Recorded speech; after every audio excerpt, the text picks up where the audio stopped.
प्राचीन काल की बात है। मगध देश की जनता में आतंक छाया हुआ था। अंधेरा होते ही लोग घरों से बाहर निकलने की हिम्मत नहीं जुटा पाते थे। कारण था अंगुलीमाल।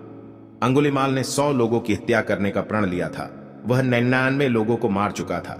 अब एक ही बचा था उसका प्रण पूरा होने को। इसी वजह से पूरे गांव में उसका आतंक फैला हुआ था। अंगुलीमाल एक खूंखार डाकू था जो मगध देश के जंगल में रहता था। जो भी राहगीर उस जंगल से गुजरता था वह उसे रास्ते में लूट लेता था और उसे मारकर उसकी एक उंगली काटकर माला के रूप में अपने गले में पहन लेता था।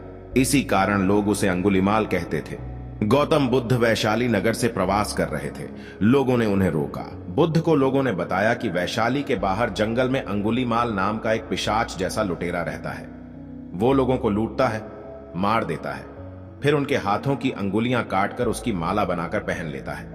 ऐसे खतरनाक इंसान के सामने जाने से अच्छा है आज रात यहीं रुक जाए।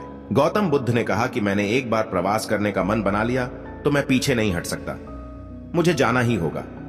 लोगों ने बहुत रोका, सुरक्षा के लिए साथ आने को भी कहा, लेकिन बुद्ध अकेले निकल पड़े। बुद्ध जंगल में जाने को तैयार हो गए। गांव वालों ने उन्हें बहुत रोका क्योंकि वे जानते थे कि अंगुलीमाल के सामने से बच पाना मुश्किल ही नहीं असंभव है। लेकिन बुद्ध अत्यंत शांत भाव से जंगल में चले जा रहे थे। तभी पीछे से एक कर्कश आवाज कानों में पड़ी, ठहर जा, कहां जा रहा है। बुद्ध ऐसे चलते रहे मानो कुछ सुना ही नहीं। पीछे से और जोर से आवाज आई, मैं कहता हूं ठहर जा। बुद्ध रुक गए और पीछे पलट कर देखा तो सामने एक खूंखार काला व्यक्ति खड़ा था। लंबा चौड़ा शरीर, बढ़े हुए बाल, एकदम काला रंग, लंबे लंबे नाखून, लाल लाल आंखें, हाथ में तलवार लिए वह बुद्ध को घूर रहा था। उसके गले में उंगलियों की माला लटक रही थी। वह बहुत ही डरावना लग रहा था। बुद्ध ने शांत व मधुर स्वर में कहा, मैं तो ठहर गया, भला तू कब ठहरेगा। अंगुलीमाल ने गौतम बुद्ध के चेहरे की ओर देखा। उनके चेहरे पर बिल्कुल भय नहीं था, जबकि जिन लोगों को वह रोकता था वे भय से थर थर कांपने लगते थे।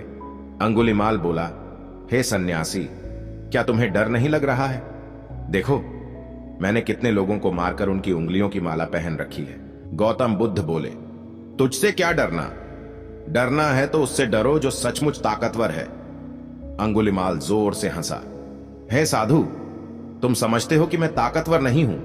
मैं तो एक बार में 10-10 लोगों के सिर काट सकता हूं। गौतम बुद्ध बोले, यदि तुम सचमुच ताकतवर हो तो जाओ उस पेड़ के 10 पत्ते तोड़ लाओ।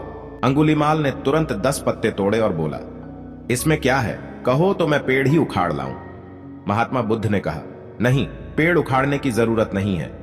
यदि तुम वास्तव में ताकतवर हो तो जाओ इन पत्तियों को पेड़ में जोड़ दो। अंगुलीमाल क्रोधित हो गया और बोला, भला कहीं टूटे हुए पत्ते भी जुड़ सकते हैं? महात्मा बुद्ध ने कहा, तुम जिस चीज को जोड़ नहीं सकते उसे तोड़ने का अधिकार तुम्हें किसने दिया? एक आदमी का सिर जोड़ नहीं सकते तो काटने में क्या बहादुरी है? अंगुलीमाल अवाक रह गया। वह महात्मा बुद्ध की बातों को सुनता रहा। एक अनजानी शक्ति ने उसके हृदय को बदल दिया। उसे लगा कि सचमुच उससे भी ताकतवर कोई है। उसे आत्मग्लानि होने लगी।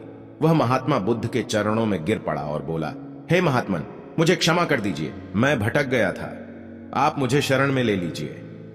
भगवान बुद्ध ने उसे अपनी शरण में ले लिया और अपना शिष्य बना लिया। आगे चलकर यही अंगुलीमाल एक बहुत बड़ा साधु हुआ।